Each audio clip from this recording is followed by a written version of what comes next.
아내 외도 시작 10일, 관계 2번 후 불륜이 발각되어 불륜관계가 종료되었습니다. 상간소송 중에 내연남의 실체, 자신을 육노예로 사용하려 했다.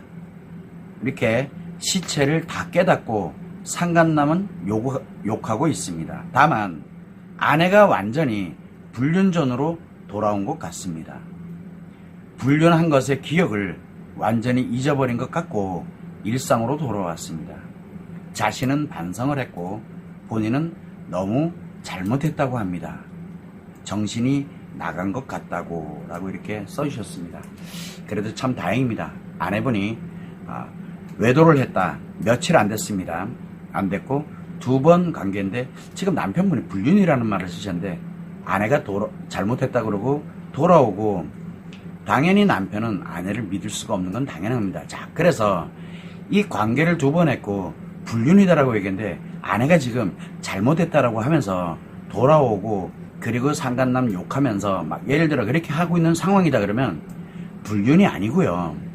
외도입니다.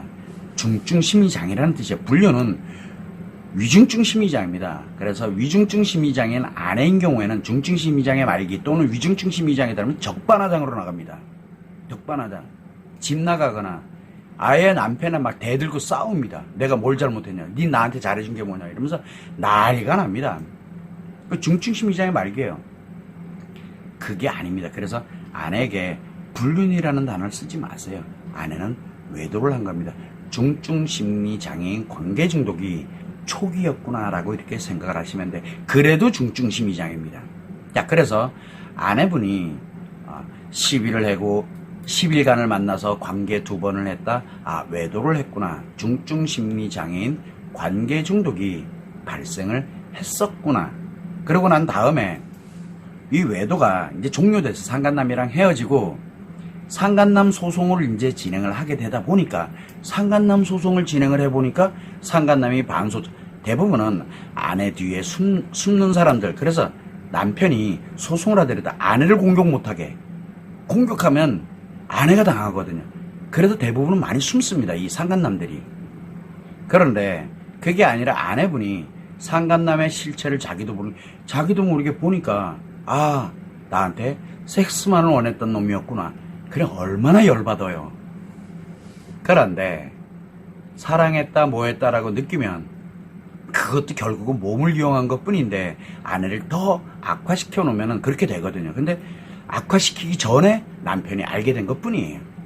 그래서 상간소송을 진행을 합니다. 그러다 보니까 아내가 화들짝 놀랬다. 무슨 얘기냐면 중증 심리장애 초기에서 중기로 악화됐다는 뜻입니다. 아내가. 그러다 보니까 고통이 너무 큰 거예요. 그래서 정신이 번쩍 든 거예요. 자, 이 과정에서 뭐냐? 남편은 아내 외도를 발견하고 알게 되는 순간 외상 트라우마가 발생합니다. 이 남편 외도일 때 아내가 갖는 외상 트라우마와 아내 외도일 때 남편에게 발생하는 외상 트라우마는 완전 다릅니다. 자, 그런데 남편에게 외상 트라우마가 발생을 했습니다. 자, 그러다 보니까 남편이 볼 때는 나는 외상 트라우마가 발생했는데 상간소송 딱 하는가 상간남에 관련되어 있는 증거 기타 등등을 막 하니까 계속 되새김이 되거든요. 그래서 남편이 외상 트라우마가 점점 악화됩니다. 당연히 아내도 악화되는 과정에서 중증 심리장애가 소송 과정에서 악화되는 과정에서 이제 상간남의 실체를 알게 되니까 그 트라우마가 굉장히 강력한 거예요. 트라우마예요.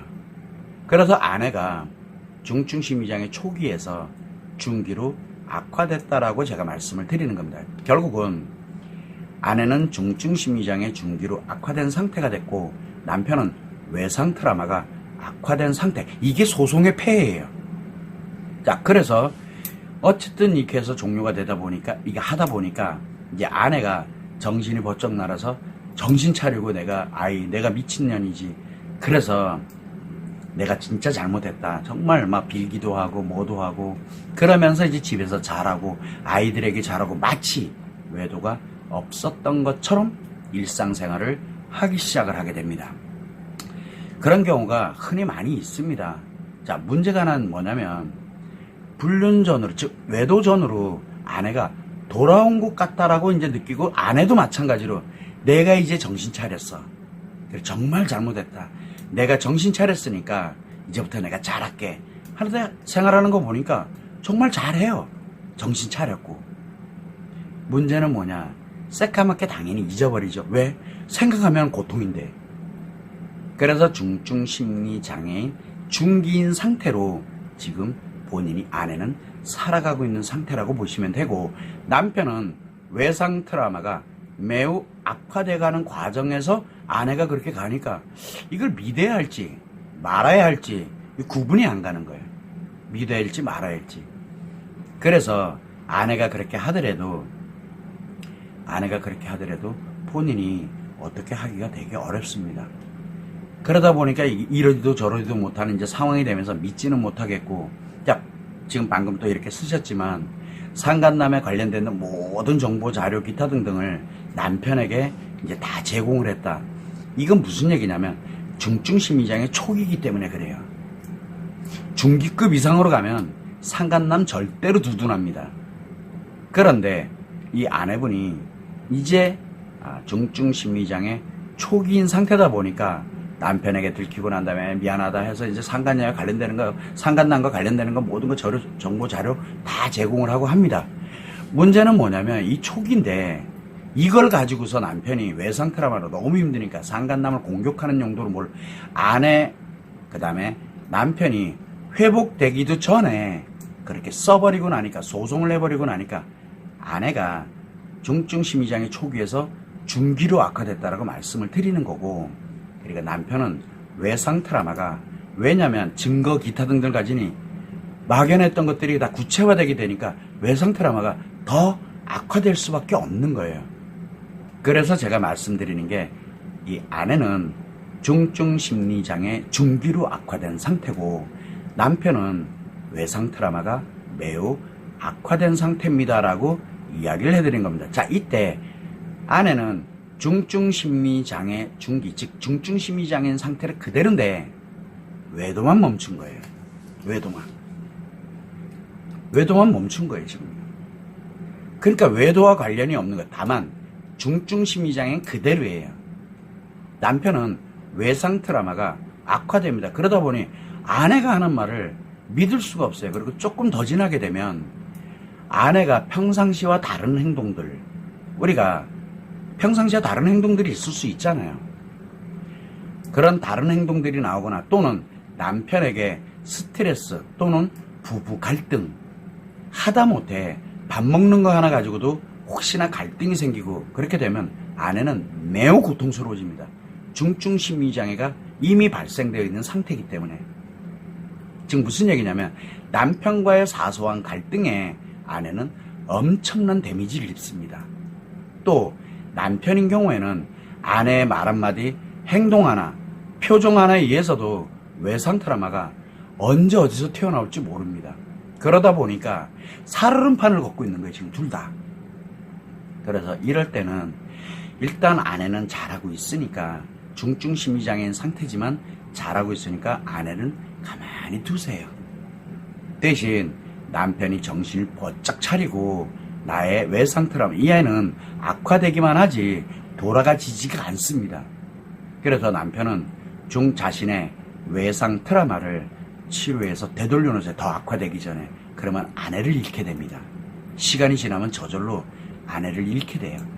그래서 외상 트라우마를, 본인의 외상 트라우마부터 치료해서 회복을 하세요. 그리고 난 다음에 아내에게, 지금 아내가 잘하고 있으니까, 그래서 건강한 나의 심리 상태를 만들어 가지고 아내에게 차분하게 이렇게 함께 가다 보면 아내 스스로도 본인이 매우 지금 위험한 상태구나라는 걸 깨닫게 됩니다. 그게 바로 치료기회, 그거를 깨달을 수 있는 기회를 주는 게 매우 중요합니다. 어차피 아내는 이미 중증심리장애가 발생이 돼서 중기로까지 지금 악화되어 있는 상태예요. 본인만 못 느끼고 있는 것 뿐이에요. 그래서 잘하고 괜찮아졌다라고 생각하거든요. 그러니까 아내는 가만히 두세요. 그걸 막 뭐라 그러면 엄청 또 빠르게 악화돼 버립니다. 그래서 아내를 잃지 마시고 지금 그대로 가만히 두시고, 남편 자신의 외상 트라우마를 먼저 치료하고 회복하고 난 다음에 아내분에게 치료할 수 있도록 기회를 주고 설득을 하는 게 순서라고 보시면 돼요. 그러면 남편도 치료 안 하고 아내도 치료 안 하면 아마도 사소한 스트레스 하나 가지고 아마 부부관계가 견디질 못할 겁니다. 이 가정이 언제 깨져도 깨집니다. 이건 협박하는 게 결코 아닙니다. 왜냐하면 중증심리장애가 악화되고 외상 트라우마가 악화되게 되면 그 결과는 너무 참혹합니다. 편안해지는 게 중요한 게 아니에요. 그래서 지금은 그래도 일단락이 돼 있는 상태지만 남편에게는 외상 트라우마가 악화되고 그 다음에 아내에게는 중증심리장애가 악화돼서 초기에서 중기로 악화된 상태로 지금 현재 편안해져 있는 거예요. 그나마. 이거 나중에 사소한 갈등 하나, 사소한 스트레스 상처 하나가 편지풍파를 일으키게 됩니다. 그래서 제가 살얼음판이라고 얘기를 하는 거예요. 이때 아내에게 치료를 권하지 말고 남편이 회복을 하는 게 1번. 그 다음이 아내에게 기회를 주고 설득을 하는 게 2번이라고 요거 반드시 해야 됩니다. 언젠가는 더 파괴되기 전에. 이 점을 꼭 유념하시면 좋을 것 같습니다.